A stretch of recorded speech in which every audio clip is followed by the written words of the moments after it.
everybody, and welcome, welcome, welcome.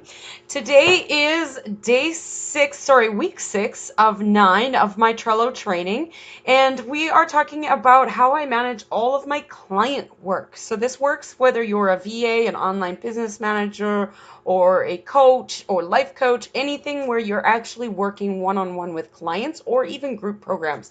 This works really well. So welcome to Tactical Tuesdays.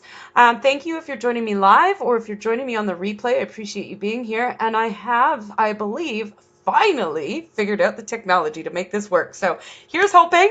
I hope everybody can hear me. So for those of you who don't know me, my name is Cindy, and I help online solopreneurs interpret and heal functional chaos by establishing simple, foundational practices to support sustainable growth and freedom. I am literally on a mission to simplify the online world and heal the functional chaos that solopreneurs suffer from so that we can all have a greater impact and change the world. This is my mission, and I'm just going for it. So I'm all about keeping it simple. There is no need to overcomplicate things, and there is no need for the chaos that I see so many solopreneurs suffering from. So as I said, today I'm going to be walking you through my system for how I manage all my client work, my group program, invoicing, all that good stuff. Now, obviously, I am not sharing that actual board with you because that's private information. So I've just got an example training board here. So literally, when you bring in a client, you usually have some sort of onboarding process. So what I'll do is I actually just have a board that's for all of my client work. So I'm calling it training, but normally I would be calling this client work, right? And it's all black, so you can't even see it anyways, so it doesn't matter. So then when a client comes in, they get a list all to themselves. And in that list, you'll have perhaps, if you're a VA or an OBM, you might need branding information. If you're a life coach, you may need specific information from them in regards to what they're going through, maybe some notes that you took during your discovery call, something like that. So I will always have a card that has the information I need in order to manage that client. So depending on what I might be doing, I may need branding colors. I may need the notes from our discovery call. I definitely need. I may need their fonts. I may need links to their website. I may need login information, different things like that. And so what I do is I drop this all in this one card so that it's easy to find. So then when it comes time for me to work with this client, all I need to do is open up this board, go to that card, and I have everything I need all in one place. Keep it simple, right? So that's the first card that happens. The other one you want to do is a client onboarding card. And this, it's going to be different for everybody depending on what your onboarding process is like. But maybe you have a contract that they need to sign. Maybe they need to set up the next discovery call or strategy call. Maybe they need to set up a Trello board because that makes sense to me. There may be other things on this list, but basically I just have a checklist here for client onboarding. Once that's contract signed, boom, done. Once that discovery call is booked, boom, knock it off the list. So you can just check those things off as they occur. Of course, you can add due dates to it, add yourself as a member, as I always say, and do all that good stuff. And then once you've got them onboarded and you have all the information that you need and it's time to actually start working with this client, you may have different tasks that you're completing for this client, or it may all be just lumped into one thing. It all depends on your work. But if you have task-based assignments or things that you need to do for this specific client, I like to break this down into different cards. So for example, if I'm managing a launch, if I'm the sanity saver for a launch for a client, I have 10 million different tasks that I need to make sure that I have my eyes on at all times, that need due dates on them, that I know that everything is getting done as it needs to get done so that nothing gets missed, and that client can launch with ease and grace and actually want to launch again the next time. So I like having all my clients' hair attached at the end of a launch. That's my goal. So I will have this main task and I will break that down into little mini tasks in the checklist. Any information that I need in order to complete that task will go in the description. And here we can comment back and forth on that task with the client or with your VA or whoever it is that needs to be a part of this particular task. So you can break all these tasks down into different things. So for example, for a launch, I may have a ConvertKit card. That would be a number one task. I may have a sales page card, which would be a whole nother task with other team members on there for the design and integration of that sales page. So you see how I have the different cards for the main tasks.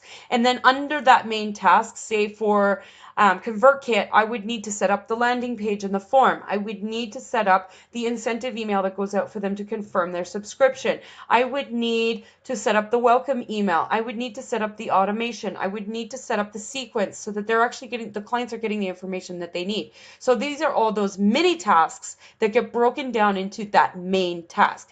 Add a due date to it when the first task is done, change the due date, a task never gets missed. It's beautiful system, beautiful system. And of course you can do that with multiple different clients and have different tasks under each client. Now, group program. So when it comes to running a group program, you want to make sure that you're keeping track of all your clients and that you have, each client has a separate card. And here is where you keep track of all of them. So for example, I'm running a six-month group program right now where each client is coming up with a different goal for every 30 days. Each client has different systems that they need to put into place. Each client has a different business.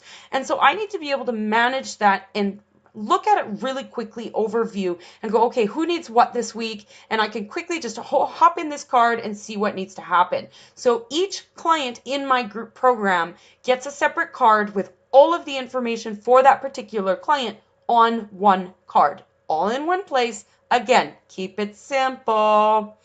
And then the last piece is invoicing. So invoicing, I see so many people miss the invoicing and then they don't get paid. This is kind of why we're running a business, is to get paid, right? So it's important to keep track of your invoicing. So basically what I do is client number 1, client number 2, client number 3, and all my group program clients all get a card under invoicing. Or you can call it whatever you want. You can call it making money, you can call it making it rain, whatever you want to call it, just so that you have it in place. So each client will get a separate card again. And in here, I'll say, okay, so client number 1 we'll say is Sally. Sally has a ConvertKit package with me. And that is, we'll say, $350 per month. So that's done. I know by just looking at invoicing that that's how much I need to invoice. I don't even really have to open that card. But what I can do is maybe put a checklist down here and put all the tasks that are involved in that ConvertKit package. I could put them here just as an overview for me to make sure that I'm not forgetting anything. So maybe some analytics, weekly newsletter, things like that.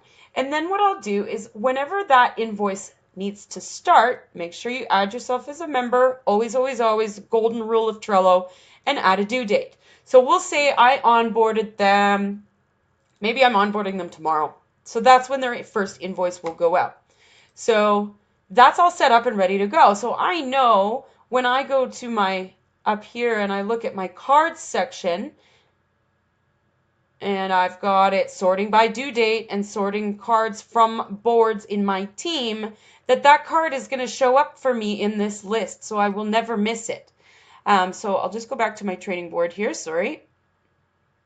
So then what else I can do, once I have invoiced that client, it's really easy to manage this. All you do, open it up, click the due date. If it's a monthly package, change it to the next month, save it, done.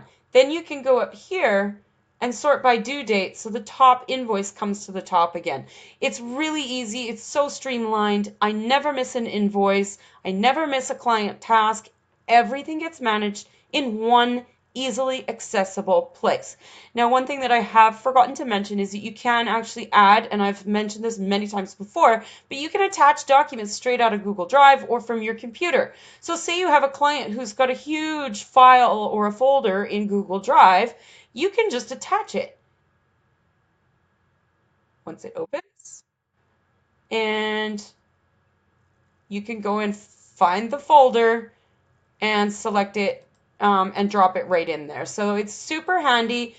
Everything's in one place. Everything is streamlined. So I hope that that's really helpful.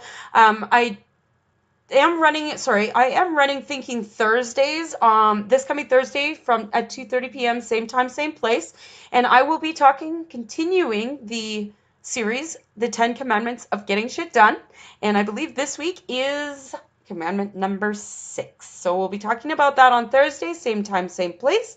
I hope that you will join me there and have a wonderful rest of your Tuesday and go get shit done. Bye, everybody.